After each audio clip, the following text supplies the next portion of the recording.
Hey, everybody. Thanks for joining us. Chris, how are you? I'm great. I'm a little nervous about tonight and what's about to transpire, but Yeah, that's understandable. But yeah, I'm excited. For those who don't know, this is going to be basically an evaluation of my performance as producer of the Mary Jo Pehl Show for the past 6-7 months or whatever.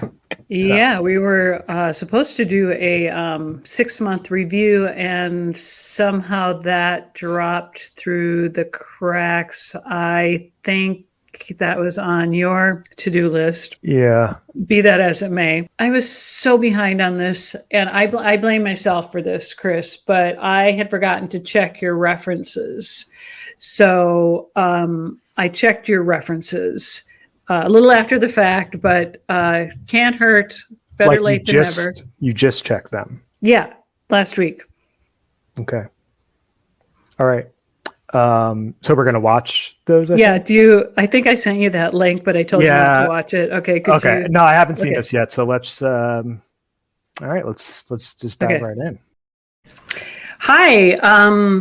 I'm sorry. Hi, Dave. And how do you say your last name? I'm sorry. It's Hill, but I understand that the first L is silent. Okay, thank you, Dave. Dave Hill. You go by Bill for short, right? Okay, so Bill, last summer, Chris applied to be a producer for my show, the Mary Jo Pehl Show, just getting around to checking his references. So I asked him to check his references for me, and he kind of dropped the ball on it. So sure. I just have a few questions if you have a few minutes. Oh, yeah, absolutely. Okay. Thanks so much, Bill. Okay, what was it like to work with this candidate?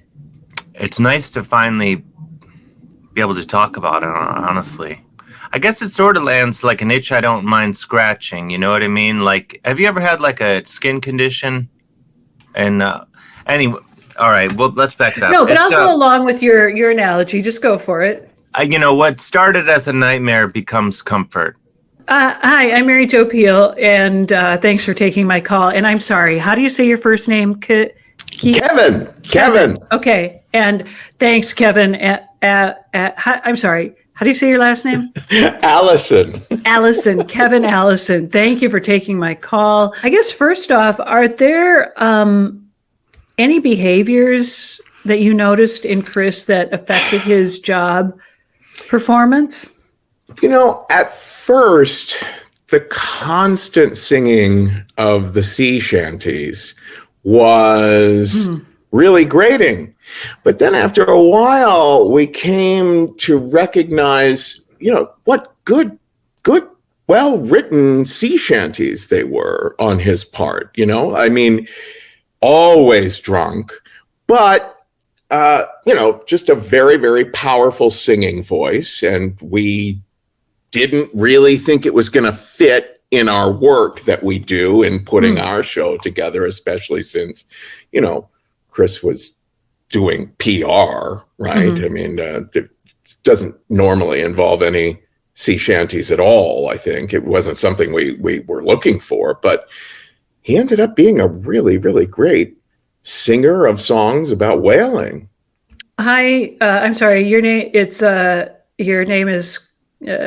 do you say your last name? Conniff. Conniff. And you are how do you say your first name? Frank. Frank Conniff. It's a weird pronunciation. I'm sorry. Yeah, no. Don't apologize. I just want to, I want to respect that. Is Chris dependable? Does he get to work on time? Sometimes. He's on time. Often we do a Zoom. They call it a Zoom call that we do with him, and sometimes it's just a shot of his apartment and his cats. I think he's in the bathroom or something. So he's kind of on time, but he's not in the part of the apartment where he's supposed to be. You know, so that can be a problem sometimes. Yeah. Okay, that is valuable information. Hi. I'm sorry. What? Is it Trekkie? It's Trace. First name Trace. Yes. Trace Beaulieu. Yeah, sure. Yeah. Okay. Trace, thanks for taking my call. I did ask Chris to check his references for me, and he kind of dropped the ball. But again, I'm sure he's got a full plate. So thank you for your time. Yeah, I have a couple of minutes. Oh, okay. Thank you. Okay. So just a couple of questions. Generally, what is it like to work with this candidate, Chris? Like working with anybody else, really. You know, it's like working with a person. We changed the name of the show about 78 times. Really? It's always got good ideas for that. And what is it? What is it currently called?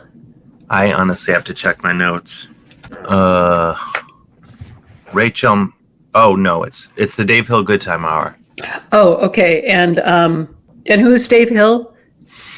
That's me. I'm sorry, Bill. Bill. Yeah. Okay. Yeah, but I go by Dave Hill on the show. Part of the reason I agreed to do the show in the first place is he said by QR. I don't know if he does this with you, but he's always by Q1, by Q2, by Q. He's always doing by Q1 2021. We'll be doing the show from a ball pit. You know ball pits? Mm-hmm. Sure. They don't really have them anymore because they're not very sanitary. Yeah. And easy place for sexual predators to hide, according to Chris. Yeah, the show was supposed to be done from a ball pit. Was supposed to be up to here in those balls, which honestly, his idea was just to have balls up here and then have them go to just below off camera.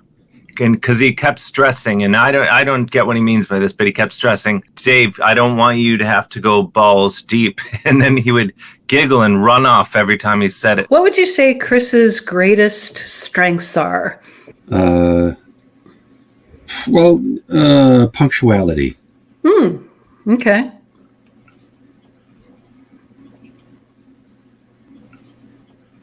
What would you say are Chris's strong points and his weak points? Strong. He's a strong smelling fella. His strong odors are very apparent in the room when he enters, right? Weak, I would say, I'm going to have to say, not so strong on bathing. I mean, these two things kind of seem to go hand in hand. What would you say are Chris's weak points? He's not a good opera singer, I would say. It's never come up that he's been required to sing opera in any of our interactions. It would definitely, if you cast him as the lead in La Traviata or whatever, it would be a weak point on his part. How do you feel Chris handled challenges? Oftentimes, he seemed to be hiding under his desk. Oftentimes we would be having, meetings just like this one, where I was unable to really see him in the frame, but could hear him and started to figure out, oh, he's hiding under the desk, huh? Every now and then he would, need to readjust and bump up against, parts of the underside of the desk. And so it became pretty clear that was a nervous habit of his. Again, kind of surprised he got as much done as he did. I guess, I don't know, you can always come up later and do things on the desk. Right. Really interesting. Really interesting. Good to know. How does Chris handle challenges? That's a hard question for me to answer because I've never known him to face a challenge ever. His job is to sit in front of the computer, and he doesn't even do that a lot of the time. What have been Chris's biggest accomplishments in the time you've worked with him? Well, I think just working with me, really. Okay, that's really insightful. That is very helpful. As a medical professional, I'm not. My brother's a nurse practitioner, so just by extension, I just don't know what I'm at liberty to talk about. Conditions, glandular conditions. There's so many ways you can get an STD. like my own girlfriend, there's this new strain of COVID that you get chlamydia with it, and that happened to my own girlfriend. And that actually happened with Chris around the same time. So yeah. Okay. That is very helpful. I just ran out for a coffee, honestly. Just keep going. His biggest accomplishment was sort of outside of our, work environment, which is that he was really pretty well set to be the new Art Garfunkel in Simon and Garfunkel. He had the hair, he had the kind of, angelic sort of falsetto going. The only thing that really got in the way was Paul Simon not knowing about Chris's intentions and not wanting to have anything to do with him. But we were pretty impressed that in Chris's mind, at least, that was just about to happen. Does Chris take direction well? He doesn't, but I don't see that as a flaw, really. In fact, the only reason I know that he doesn't take direction well is because when I first met him, he was doing stand-up comedy. His entire act was talking about how, as a man, he just didn't take directions. And he pointed out that all men are really bad at taking directions. So it is a flaw on his part, but as a comedian and an artist, he was able to turn it into an insight into the world that men are really bad at taking directions. Like if they're driving and stuff, they'll just keep driving and their wives will yell at them and they just won't take directions. And I didn't have that insight into that until I saw him. But right. I see that as a positive because he was very articulate on that subject. And what a fresh take on it too. Yes, exactly. Does he take direction well? What do you mean by direction? If you give him a task or an objective for completion, does he execute it? Oh, like work? Yeah. Yeah, It works. yeah. It works for me. Yeah. It works kind of. It's subcontracting kind of freelance, but I guess we include him tax-wise as an employee. Okay. I don't think that's right. I don't know. Yeah. In this gig economy, it's so hard to create those delineations, isn't it? I think it's pronounced jig. Oh, yeah. I'm sorry. I'm so embarrassed. Like the GIF. Jig. Yeah. The jig is up, that kind of thing. Yeah. I've never heard that. But sure. Okay. Yeah. Does Chris take direction well, do you think? He knows how to get to the Walgreens in our neck of the woods. And we spent a lot of time just suggesting he get something else from the Walgreens because of the smell. You know what I mean? It was nice to have some place to tell him he might be useful. Did Chris take direction well? His favorite phrase with me is "It's my way or the highway." So there's, take that to mean whatever you want. Okay. If I could just back up a little bit, when he said "it's my way or the highway," did he make that phrase up himself? He says it with such frequency, you would think that he must have, right? He'll be like, "Hey, I just need to go to the bathroom real quick," and it's my way or the highway. Like things I wasn't even going to weigh in on. Does Chris require a lot of supervision, or does he work well independently? In his apartment, he has a shift supervisor in his apartment that watches over him.